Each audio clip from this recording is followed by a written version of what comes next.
Hello, we're continuing to read Afro Pessimism.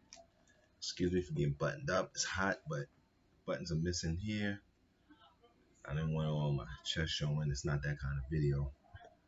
I'm not that desperate yet, but if y'all keep ignoring me, not supporting me, I might get there. Let's go to Afro Pessimism.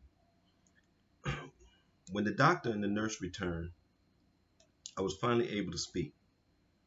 They asked what had brought this on. I told them it was the stress of graduate school. The best way to deal with interrogation is to weave a bit of truth into your lie. I couldn't tell him that I had suddenly realized what it meant to be an Afro pessimist, but my breakdown was brought on by a breakthrough, one which I had finally understood why I was too black for care. They asked me about my current medications in order to know whether the medications that they might prescribe would clash with whatever I was on. Like a bat darting through a cave, my mind echolocated for the answers, but no torch cast its light on the medication I took.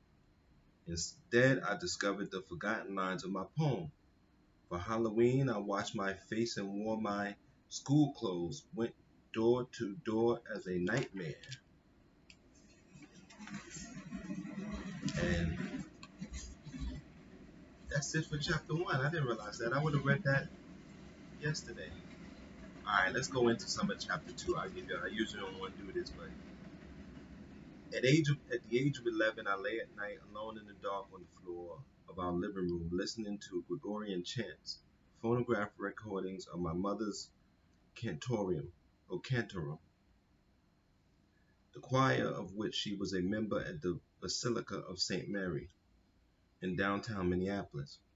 Alone in the dark, I saw myself 10 years in the future, draped in a white cassock, followed down the cold stone aisle by two altar boys.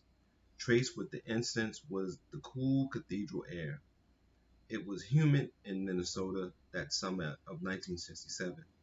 The summer of love on the California coast was a moist, mosquito-harassed season in the land of 10,000 lakes. But it was cool on the floor, so I would lie shirtless on the carpet and surrender my skin to the sinuous sounds, wake, wake upon wake of mounting waves through which I tunneled and imagined myself as a priest. Sanctuary. I was no Afro-pessimist at the age of 11, and my knowledge of what gave me so much anxiety was bereft of a critical race vocabulary. But I knew I was black, not because smells of the foul powder and smoked sausage thickening in a gumbo roux wafted from my house and no other in the neighborhood, but because we were the only ones called Negroes. I would not be black until the following year, 1968, when I turned 12. In the dark, at 11, lying on the living room floor, I knew I was a Negro. Not due to my cultural elements, but because it was my source of shame, a shame not shared by the neighbors. The Gregorian chants trembled in my chest, extending the darkness in long, hollow catacombs that stretched through me and out the other side where I saw myself in the future. A future where I was revered by my parishioners instead of shunned as I was in first grade by a little girl who wouldn't hold my hand for fear that my soot would stain her. In the sound tunnel of my future, the children and my teachers genuflected. When I passed, they stood and knelt on my command. They confessed their sins to me before being worthy of the body of Christ. Bless me, Father, for I have sinned. I wouldn't hold his hand because his soot would rub off on me. Bless me, Father, for I have sinned. I called him a monkey when he climbed up the rope in gym class. Bless me, Father, for I have sinned. Between my teeth and my upper lip, I wedged my tongue and scratched my armpits when he climbed down. Bless me, Father, for we have sinned. We laughed. Bless me, Father, for we have sinned. We pressed his face in the snow. Bless me, Father, for I have sinned.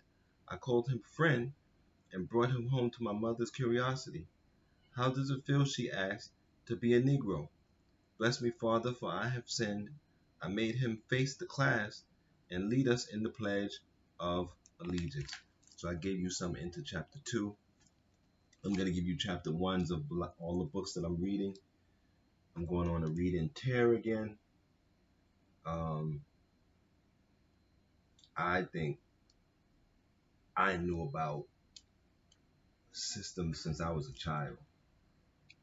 I may not have been an Afro pessimist. I probably knew that there were things I can do in the society, but I always knew from the time I was 6, 7, 8 years old that the society was against me, um, just for being, and against my neighbors, just for being.